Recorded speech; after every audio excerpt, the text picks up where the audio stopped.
Hello again. This is Alice in Wonderland by Lewis Carroll, and I'm reading chapter 3 today. It's called A Caucus Race and a Long Tail.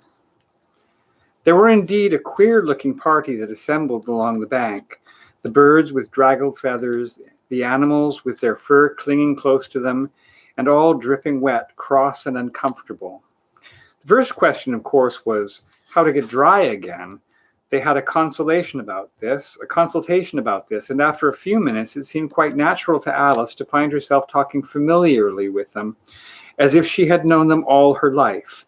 Indeed, she had quite a long argument with the lorry, who at last turned sulky and would only say, "I'm older than you and must know better." And this Alice would not allow, without knowing how old it was, and, as the lorry positively refused to tell its age, there was no more to be said. At last the mouse, who seemed to be a person of some authority among them, called out, "Sit down, all of you, and listen to me. I'll soon make you dry enough." They all sat down at once in a large ring with the mouse in the middle. And there's a picture of them all sitting down in a ring. Alice kept her eyes anxiously fixed on it, for she felt sure she would catch a bad cold if she did not get dry very soon. "Ahem!" said the mouse with an important air. "Are you all ready? This is the driest thing I know. Silence all around, if you please. William the Conqueror, whose cause was favored by the Pope, was soon submitted to by the English, who wanted leaders, and had been of late much accustomed to usurpation and conquest. Edwin and Morcar, the Earls of Mercia and Northumbria—" "Ugh," said the lorry with a shiver. "I beg your pardon," said the mouse, frowning, but very politely. "Did you speak?" "Not I," said the lorry hastily. "I thought you did," said the mouse. "I proceed. Edwin and Morcar, the Earls of Mercia and Northumbria, declared for him, and even Stigand, the patriotic Bishop of Canterbury, found it advisable." "Found what?" said the duck. "Found it," the mouse replied rather crossly. "Of course you know what it means." "I know what it means well enough when I find a thing," said the duck. "It's generally a frog or a worm. The question is, what did the Archbishop find?" The mouse did not notice this question, but hurriedly went on.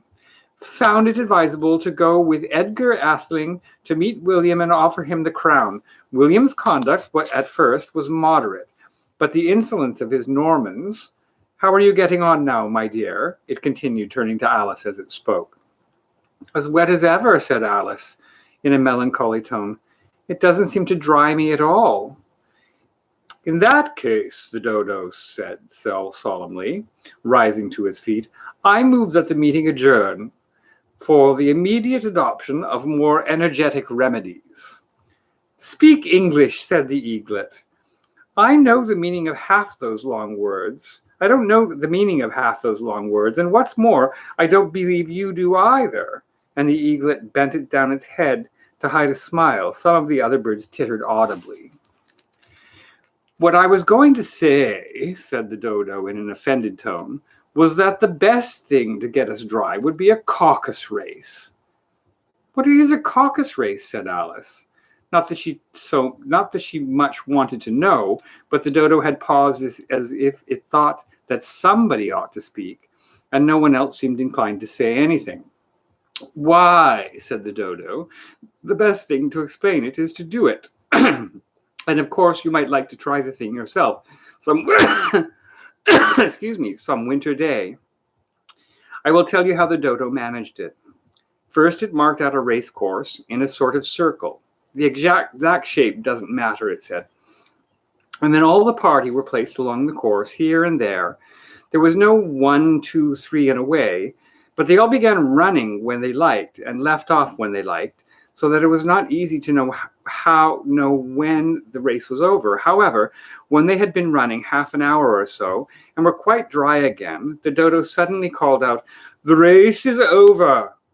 And they all crowded round it, panting and asking, "But who has won?" This question the dodo could not answer without a great deal of thought, and it stood for a long time with one finger pressed upon its forehead, the position in which you usually see Shakespeare in the pictures of him, while the rest waited in silence. At last the dodo said, "Everybody has one, and all must have prizes." "But who is to give the prizes?" quite a chorus of voices asked. "Why, she, of course," said the dodo, pointing to Alice with one finger, and the whole party at once crowded round her, calling out in a confused way, "Prizes! Prizes!" Alice had no idea what to do, and in despair she put her hand in her pocket and pulled out a box of comfits. Luckily, the salt water had not got into it, and handed them round as prizes. There was exactly one apiece all around. "But she must have a prize herself, you know," said the mouse. "Of course," the dodo replied very gravely. "What else have you got in your pocket?" it went on, turning to Alice. "Only a thimble," said Alice sadly. "Hand it over here," said the dodo. And they all crowded round her once more, while the dodo solemnly presented the thimble, saying, "We beg your acceptance of this elegant thimble." And when he had finished his short speech, they all cheered. Alice thought the whole thing very absurd, but they all looked so grave that she did not dare to laugh, and as she could not think of anything to say, she simply bowed and took the thimble, looking as solemn as she could. The next thing was to eat the comfits. This caused some noise and confusion, as the large birds complained that they could not taste theirs, and the small ones choked and had to be patted on the back. However, it was quite over at last, and they sat down again in a ring and begged the mouse to tell them something more. "You promised to tell me your history, you know," said Alice, "and why it is you hate C and D," she added in a whisper, half afraid that it would be offended again. "Mine is a long and sad tale," said the mouse, turning to Alice and sighing. "It is a long tale, certainly," said Alice, looking down in wonder at the mouse's tail. "But why do you call it sad?" And she kept on puzzling about it the while the mouse was speaking, so that her idea of the tale was something like this. "Fury said to a mouse that he met in the house, 'Let us both go to law, I will prosecute you. Come, I'll take no denial, we must have a trial, for really this morning I've nothing to do.' Said the mouse to the cur, 'Such a trial, dear sir, with no jury or judge would be wasting our breath.' 'I'll be judge, I'll be jury,' said cunning old Fury. 'I'll try the whole cause and condemn you to death.'" This is what the mouse's tail looked like. "You are not attending," said the mouse to Alice severely. "What are you thinking of?" "I beg your pardon," said Alice very humbly. "You had got to the fifth bend, I think." "I had not," cried the mouse sharply and very angrily.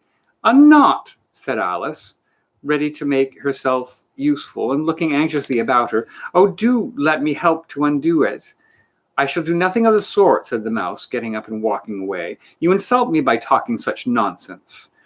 "I didn't mean it," pleaded poor Alice, "but you're so easily offended, you know." The mouse only growled in reply. "Please come back and finish your story," Alice called after it. And the others all joined in chorus. "Yes, please do," but the mouse only shook its head impatiently and walked a little quicker. "What a pity it wouldn't stay," sighed the lory, as soon as it was quite out of the sight. And an old crab took the opportunity of saying to her daughter, "Ah, my dear, let this be a lesson to you, never to lose your temper." "Hold your tongue, Ma," said the young crab, a little snappishly. "You're enough to try the patience of an oyster." "I wish I had our Dinah here. I know I do," said Alice aloud, addressing nobody in particular. "She'd soon fetch it back." "And who is Dinah, if I might venture to ask?" said the lory. Alice replied eagerly, for she was always ready to talk about her pet. "Dinah's our cat. She's such a capital one for catching mice, you can't think. And oh, I wish you could see her after the birds. Why, she'll eat a little bird as soon as look at it." This speech caused a remarkable sensation among the party. Some of the birds hurried off at once, One old magpie began wrapping itself up very carefully, remarking, "I really must be getting home. The night air doesn't suit my throat." And a canary called out in a trembling voice to its children, "Come away, my dears. It's high time you were all in bed." On various pretexts, they all moved off, and Alice was soon left alone.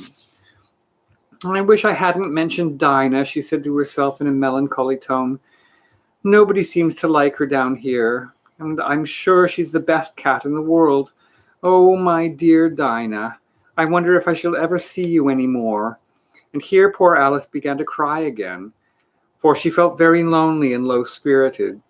In a little while, however, she again heard a little pattering of footsteps in the distance, and she looked up eagerly, half hoping that the mouse had changed his mind and was coming back to finish his story. That's the end of chapter 3, and it happens to be today the birthday of Alice Liddell, who was the real Alice in the stories. So again, if you like the story, you can hit the like button. You can subscribe. I'll be reading more chapters in coming days, and I hope everybody's doing well with this this self-isolation, and that you all take care and be safe.